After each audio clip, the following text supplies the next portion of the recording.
Hello, it's Amy Olson from Lakewood Animal Hospital. I'm the vet here, and today I wanted to talk to you a little bit about World Rabies Day.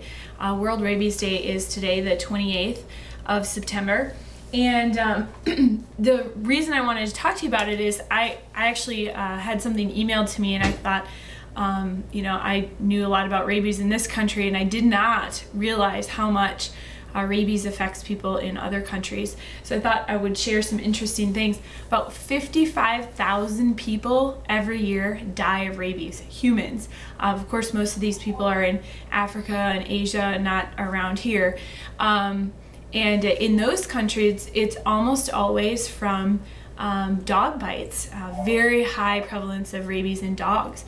So some of the drug manufacturers and there's different initiatives have put together rabies mass vaccination campaigns over there, and they have drastically reduced the number of rabies cases in dogs, which then spills over, of course, into the people, and they've reduced rabies diagnosis in people by, in some areas, in the 90%, stuff like that, which I thought was just really interesting. It's something so taken for granted here that people don't get rabies very often. In this country, there's a handful of people that have gotten rabies, a couple handfuls, I suppose, over the last few years. And I think most people in this area, we get a lot of comments about, well, why do I need to vaccinate my cat? My cat's indoors, or the dog barely ever goes outdoors. I don't want to vaccinate them. And the problem is when you have those few things slip between, then you end up with a human rabies case. One guy, he actually got bit by a bat. He knew he got bit by the bat, and just cleaned out the wound and didn't think too much of it. He thought, what are the chances? The bat was rabid, and the man died from rabies. It's almost 100% fatal. There's a few cases, about an 8% survival rate, with a new protocol that was developed in my home state of Wisconsin. It's called the Wisconsin or the Milwaukee protocol. But even then, with that really kind of exotic protocol, a lot, most people die of it.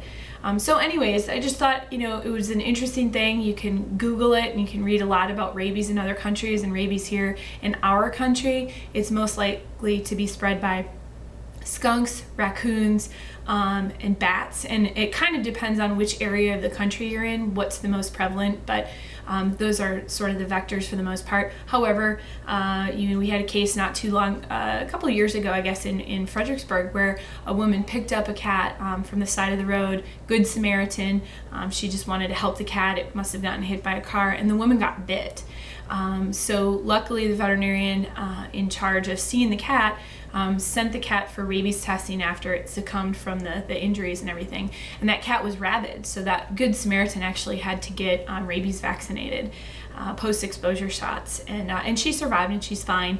But if it wasn't for her telling somebody and making sure that that cat was evaluated by a vet, she could have been one of those those cases of human rabies. So animal bites are very important to report to either your physician or at least a vet, so that somebody can advise you on what to do.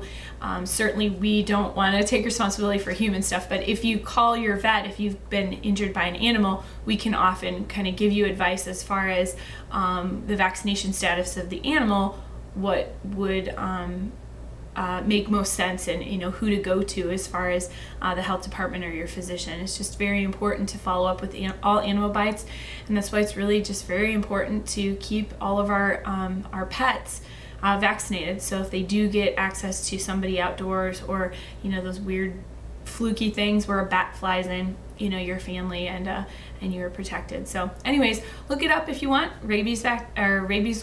World Rabies Day, I guess, and keep you and your family safe. All right, thanks.